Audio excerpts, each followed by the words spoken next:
인과응보란 말이 있습니다. 오늘 설교 제목이 인과응보하고 물음표를 붙여놨는데 역설적인 의미죠. 자, 인과응보라는 말은 우리가 흔히 쓰는 말이죠. 그래서 그 모든 결과는 원인이 있기 마련이다. 그래서 선을 행하면 선의 결과가 나오고 악을 행하면 악의 결과가 반드시 뒤따름을 가리키죠. 이 인과응보는 불교의 윤회설을 뒷받침하는 중요한 원리죠. 그래서 윤회설이 중요하죠, 그죠? 그 불교에서는 근데 윤회설을 작동하는 원리가 바로 이 인과응보 사상입니다.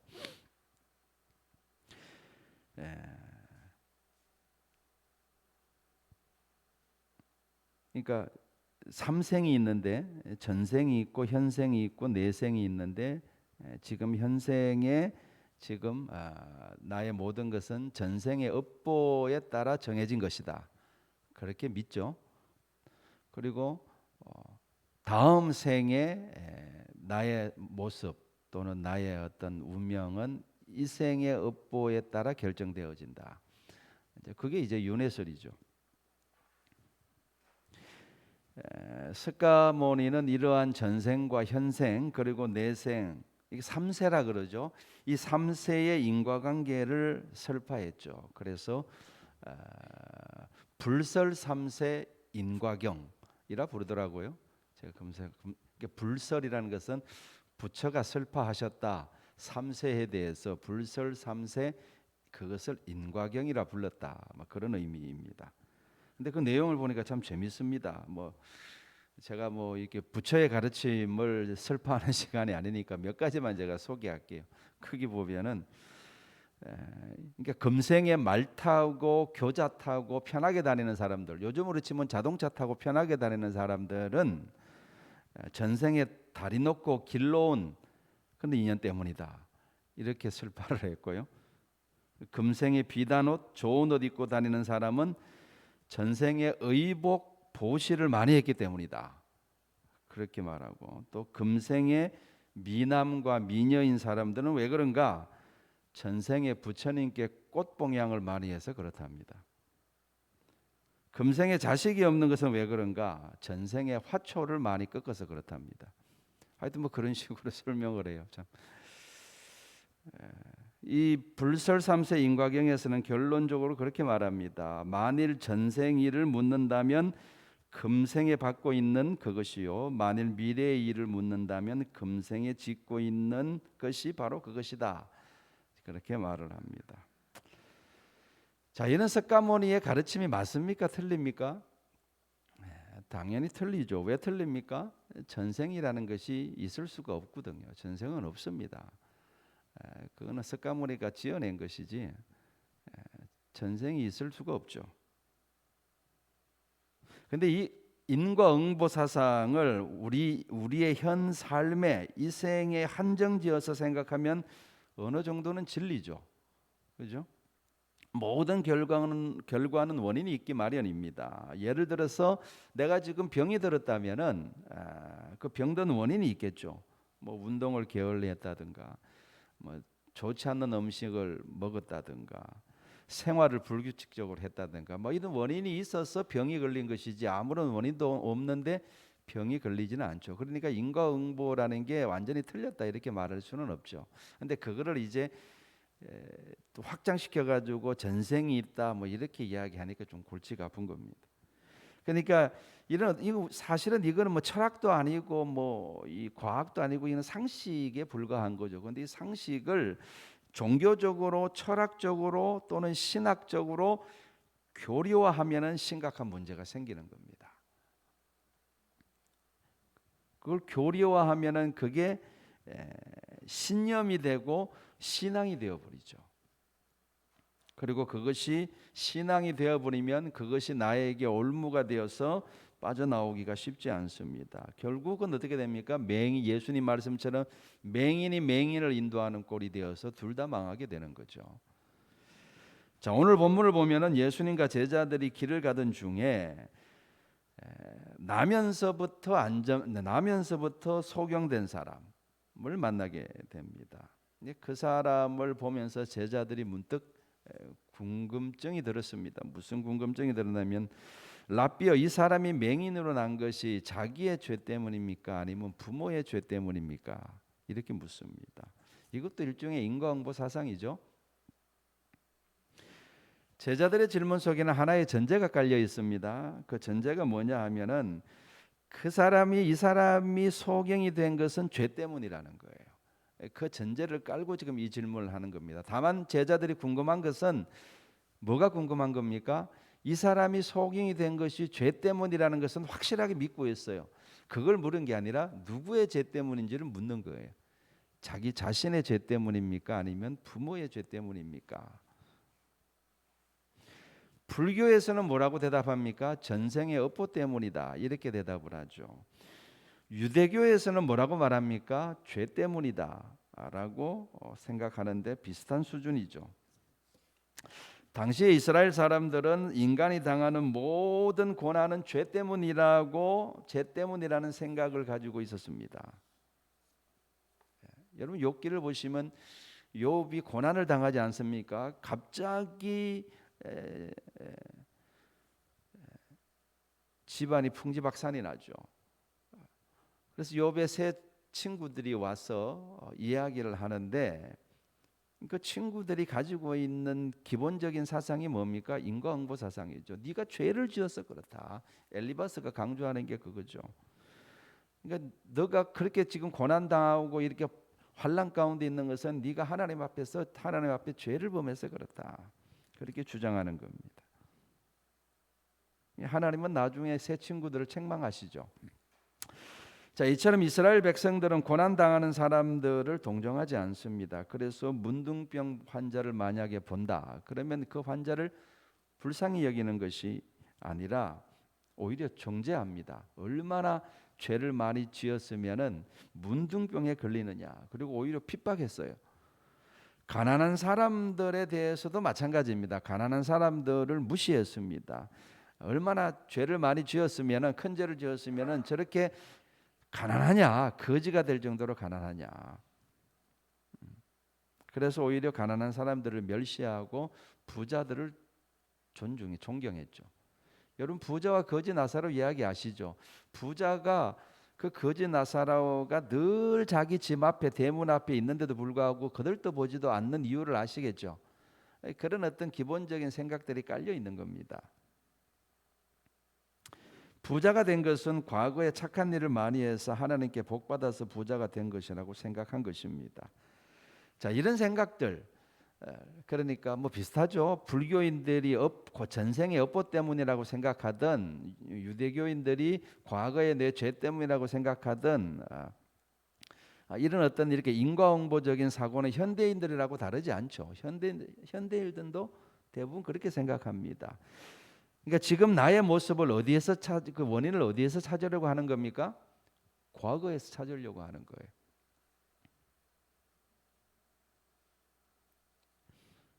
이처럼 불교인이든 유대인이든 현대인이든 사람들은 보통 과거 지향적인 사고를 합니다. 모든 원인을 과거에서 찾는 것이죠. 그런데 이런 과거 지향적인 사고는 결국 결정론으로 흐르게 되고 숙명론으로 흘러가게 되어 있습니다. 그래서 무엇인가 조금 이루고 남은 사람이 어떻게 됩니까? 교만해지는 거예요. 사람이 교만해질 수밖에 없습니다. 예수님을 만나고 새 사람 되기 전에는 사람은 필연적으로 교만하게 되어 있어요. 뭔가 잘 되면은. 그리고 뭔가 잘 안 되면 어떻게 됩니까? 절망하게 되죠.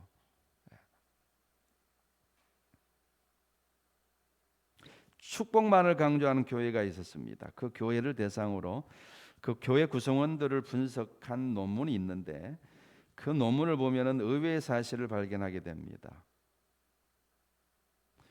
여러분 기복신앙을 강조하는 교회를 다니는 사람들 가운데 부자가 많겠습니까? 가난한 사람들이 많겠습니까?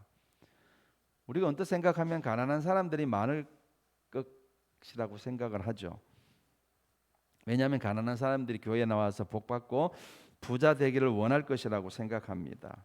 근데 그 논문의 분석을 보니까 그렇지 않았습니다. 그 교회는요, 부자가 압도적으로 많았습니다. 그 논문을 보니까 그 교회에 다니는 사람들의 심리 상태를 명확하게 분석해 놨습니다. 여러분, 예수 믿으면 부자가 되고 복 받는다는 말을 듣고 제일 기뻐할 사람이 누구겠습니까? 부자겠습니까? 가난한 사람이겠습니까? 부자라는 겁니다. 왜 그런가? 여러분, 부자들이 다 그런 건 아니지만 부자가 되려면은 깨끗한 방법만 사용해서는 부자가 되기 어렵죠. 그죠? 그래서 어떤 때는 부정한 방법도 썼을 것이고 또 어떤 때는 사기도 쳤을 것이고 폭리도 취하고 투기도 했을 겁니다. 그렇기 때문에 웬만큼 양심이 마비되지 않은 사람이라면은 그런 것들에 대해서 죄의식이 있다는 거예요. 그리고 마음에 부담감이 있는 겁니다. 마음이 떳떳하지가 않은 거죠. 근데 어느 날 교회에 가서 설교를 들어보니까 부자가 된 것이 하나님의 복이라고 그러는 거예요. 하나님의 복 받아서 그렇다는 거예요. 그 말을 들으니까 부자들이 안도감이 생기는 겁니다. 여러분, 이런 안도감이라는 것은, 하나님이 주시는 안도감이라는 것은 회개를 통해서 와야 되는데 이런 방식으로 안도감을 주는 것은 엉터리죠. 이건 잘못된 거죠. 이거는 잘못된 평안함이죠. 여러분, 예수님은 부자들을 향해서 뭐라고 말씀합니까? 부자가 천국에 들어가는 것은 얼마나 어려운지 낙타가 바늘구멍 들어가는 것보다 더 어렵다. 주님은 그렇게 말씀하셨는데 현대교회는 부자가 된 것은 하나님의 복을 받아서 그렇다. 괴리감이 있죠. 그러니까 그 교회는 부자를 의인으로 만들어 준 겁니다. 마음의 평안함을 선물한 거예요. 그러니까 그 교회 다니는 부자들은 그렇게 말합니다. 우리가 그 교회 가가지고 목사님의 설교를 들으면 마음이 그렇게 평안해져요. 그렇게 이야기를 합니다. 잘못된 거죠. 여러분, 평안하다고 한다고 해서 평안해지는 것이 아니죠. 우리의 진정한 평안, 그 어디서 와야 됩니까? 하나님은, 주님도 우리에게 말씀하셨죠. 내가 너희에게 평안을 주노라 그랬죠. 근데 그 평안은, 진정한 평안은 어디에서 오는 겁니까? 그거는 회개를 통해서 와야 됩니다. 하나님의 말씀 앞에서 자기 자신이 깨어지는 그 아픔을 통해서 오는 평안이 진정한 평안인 줄로 믿습니다. 그렇지 않고 인간적인 위로나 귀에 솔깃한 말을 통해서 오는 것은, 그것은 거짓 평안인 거죠. 예수님은 그런 식의 평안을 말한 적이 없습니다. 그러니까 여러분, 자, 무슨 말을 하려고 하냐 그러면요, 과거의 뿌리를 두고 현재를 평가하거나 또는 현재를 보고 과거를 정당화해 주는 이런 식의 사고는 위험하다는 겁니다. 지금 고통당하지만 의인이 있을 수 있고 지금 형통하지만 악인이 있을 수 있는 겁니다. 자, 그러면은 예수님은 이런 문제에 대해서 어떻게 대답하셨는지 살펴보겠습니다. 제자들의 질문에 대해서. 자, 오늘 핵심 구절이죠. 3절을 같이 한번 읽어보겠습니다. 다시 한번 3절 같이 읽겠습니다. 시작. 예수께서 대답하시되 이 사람이나 그 사람의 죄로 인한 것이 아니라 그에게서 하나님이 하시는 일을 나타내고자 하심이라. 아멘. 고난의 목적이 뭐라고요? 왜 아직 맹인으로 살고 있는 겁니까? 예수님의 대답에 의하면 하나님이 하실 일을 나타내고자 합니다. 그게 예수님의 대답이었어요. 하나님이 하시는 일을 나타낸다는 것은 무슨 의미입니까? 그 사람의 고난이 과거적인 것이 아니라 미래적인 것이라는 의미가 들어 있습니다. 그러니까 현재의 고난이 과거의 업보 때문이 아니라 미래를 위한 소망의 씨앗이라고 주님은 말씀하고 있는 겁니다. 지금의 고난을 과거와 연결짓지 아니하시고 미래와 연결지으세요. 저는 이게 기독교적인 사고라고 저는 믿습니다. 한 고학생이 낮에는 일하면서 밤에는 밤을 새워가면서 고단하게 공부를 합니다. 이것이 그 사람의, 그 학생의 과거의 죄 때문입니까? 죄의 결과입니까? 아니면 전생의 업보 때문입니까? 아니죠. 어디까지나 미래를 위한 것입니다. 열심히 공부해서 성공하고자 주경야도 가는 것이죠. 그러니까 그 사람이 현재의 고난은 미래를 위한 것이죠. 여러분, 여자가 해산의 고통을 당하는 것이 과거에 죄가 많아서 그런 겁니까? 아니죠. 미래의 생명을 잉태하기 위한 진통인 것입니다. 오늘 본문에 나오는 맹인도 왜 맹인이 된 것입니까? 과거 때문이 아니라 미래를 위한 것이다. 미래를 위해서 그렇다라는 것이 예수님의 대답입니다. 그 사람을 통해서 하나님의 영광을 드러내고자 하는 것이 목적이라는 거예요. 여러분, 나사로가 죽을 병에 걸렸을 때도 나사로가 병에 걸렸습니다 라고 말했을 때 주님이 비슷한 말씀을 하셨죠. 아니, 똑같은 말씀이죠. 주님이 뭐라고 말씀하셨습니까? 이건 죽을 병이 아니다. 하나님의 영광을 위하며 하나님의 아들이 이로 말미암아 영광을 받게 하려 합니다. 그렇게 해석을 하신 거예요.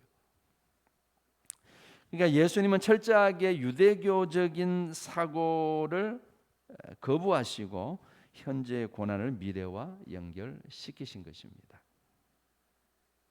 이처럼 여러분, 그리스도의 복음이 들어가면요, 사람의 사고의 틀이 바뀌게 됩니다. 그러니까 과거 지향적인 어떤 생각에서 미래 지향적인 믿음으로 바뀌게 되는 거예요. 그냥 저는 그게 말씀의 위대함이다, 복음의 위대함이다, 그렇게 생각합니다. 예수 믿고 거듭나지 않는 사람들은요, 거의 사고가 과거 지향적인 사고입니다. 우리나라 사람들 보세요. 저는 우리나라에 살면서 가장 이렇게 정신적으로 스트레스를 많이 받는 것 중에 하나가 이 부분이에요. 신문을 볼 때마다, 정치면을 볼 때마다, 사회 볼 때마다 우리나라 사람들은 끊임없이 과거를 향해요. 미래를 향해서 나아가야 되는데 늘 과거의 잘잘못을 따지는데 모든 시간과 에너지를 다 소비해요. 그러고도 발전하는 거 보면은 이거 하나님의 은혜라고 저는 생각합니다. 하나님의 축복이 임해서 그렇지. 저는 우리나라 살면서 이게 너무 아주 그냥 징글징글합니다. 왜 자꾸 그렇게 과거에 자꾸 이렇게 잘잘못을 따지고 그거 가지고 막 청문회하고 막 그거 가지고 에너지 소비하고 서로 그거 가지고 또 서로 싸우고. 여러분, 이 고리를 끊어야 되는 것은 그리스도인들만이 가능한 겁니다.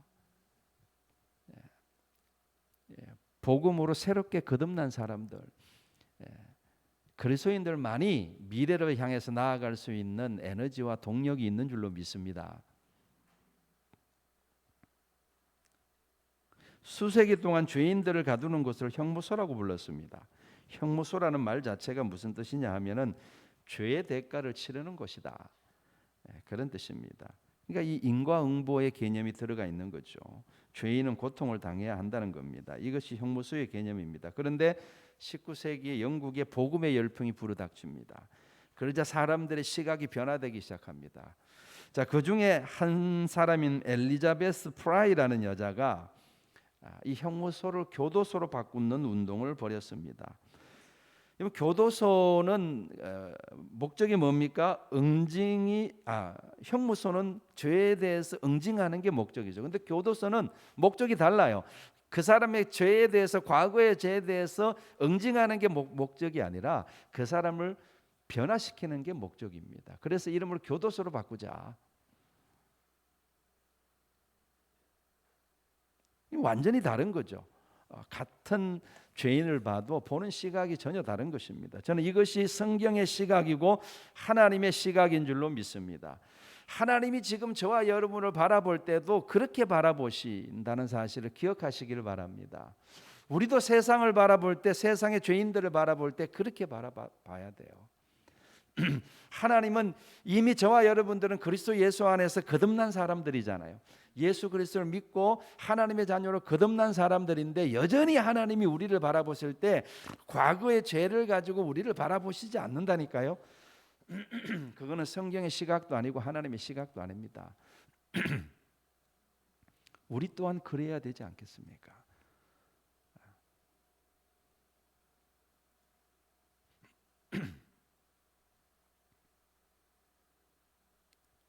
그래서 우리 성도들에게 믿음의 말씀이 들어가면 시각이 이렇게 변해야 되는 겁니다. 똑같이 고난을 당하고 똑같은 일을 당해도 해석하는 방법이 다르고 태도가 다르고 미래를 대하는 방법이 세상 사람들과 달라지게 되는 겁니다. 달라져야 될 줄로 믿습니다. 여러분 욥기 23장 10절에 보면 욥이 뭐라고 고백합니까? 그가 나를 단련하신 후에는 내가 정금같이 나오리라.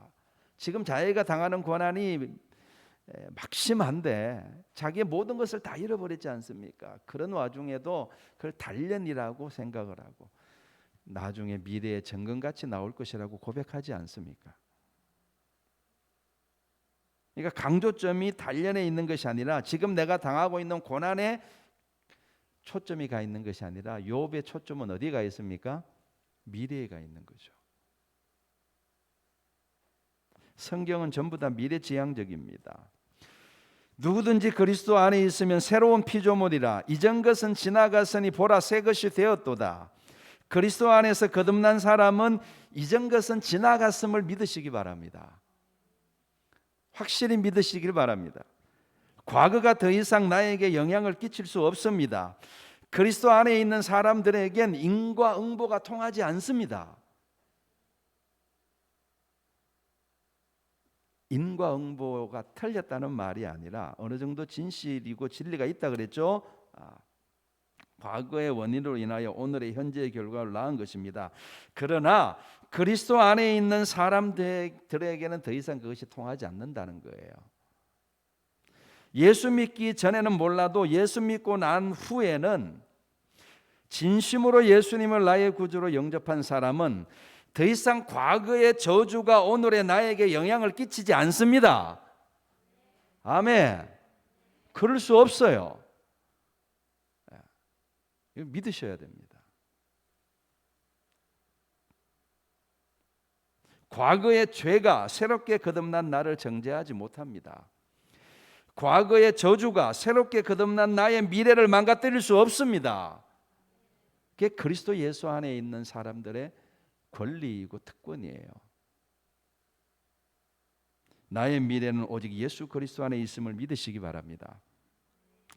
그래서 여러분들 이제 결론적으로 우리 그리스도인들은 지금 어떤 고난을 당한다 할지라도 결코 낙심하지 말고 항상 소망을 가지고 살아야 될 줄로 믿습니다.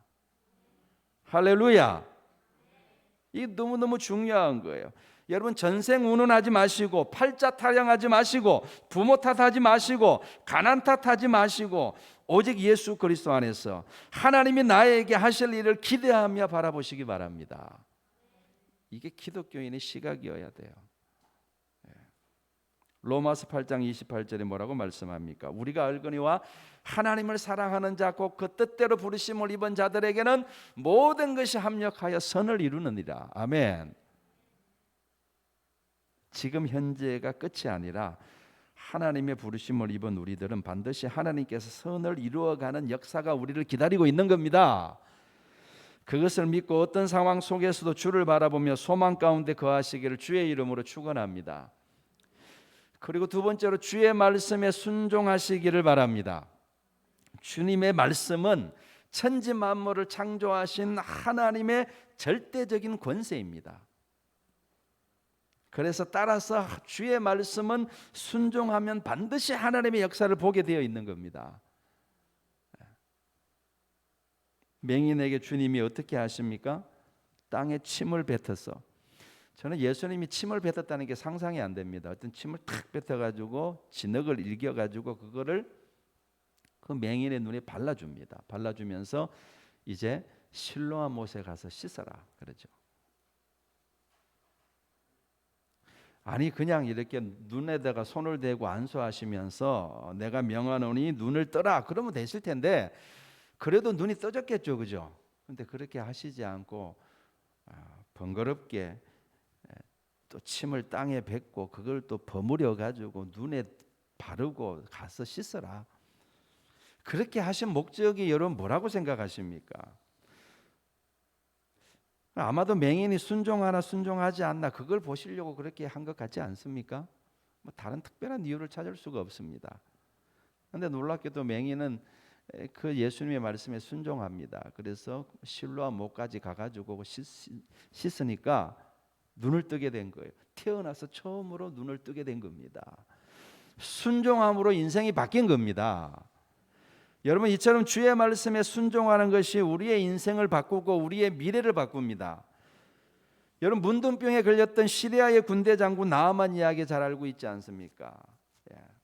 나아만이 그래도 군대 장관이라 그러면은 총사령관인데, 적군의 총사령관에 왔는데 얼굴에도 한번 봐야 되지 않겠습니까? 엘리사는 얼굴도 내밀지도 않아요.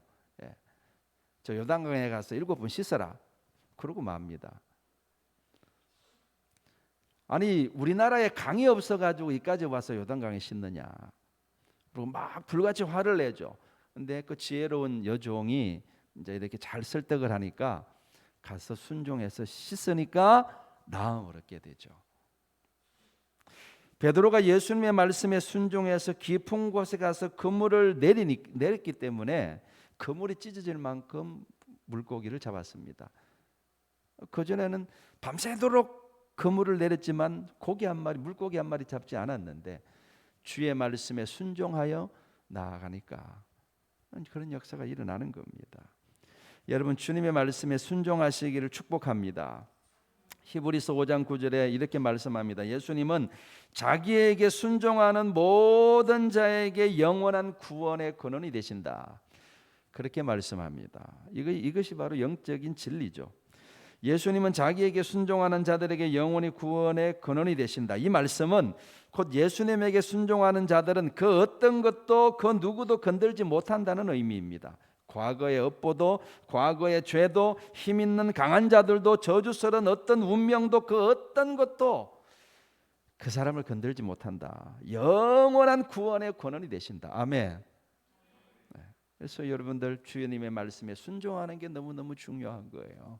순종하면 하나님의 역사를, 구원의 역사를 보게 될 줄로 믿습니다. 순종하면은 하나님의 영광을 보게 될 줄로 믿습니다. 오늘 예수님이 우리에게 들려주시는 이 중요한 진리를 가슴에 꼭 새기시고, 더 이상 여러분들 세상 사람들처럼 과거에 연연해서 살지 마시고, 우리는 과거는 다 지나갔다니까요. 그건 더 이상 우리와 상관이 없어요. 어떤 과거를 살았든지 똑같습니다. 우리는 이제 그리스도 예수 안에 있음을 믿으시길 바랍니다. 주님이 나의 목자가 되셔서 나를 푸른 초장으로 실만한 물가로 인도해 가실 줄로 믿습니다. 그 믿음으로 승리하는 저와 여러분 되시길 주의 이름으로 축원합니다. 우리 함께 기도하도록 하겠습니다. 오늘 말씀을 함께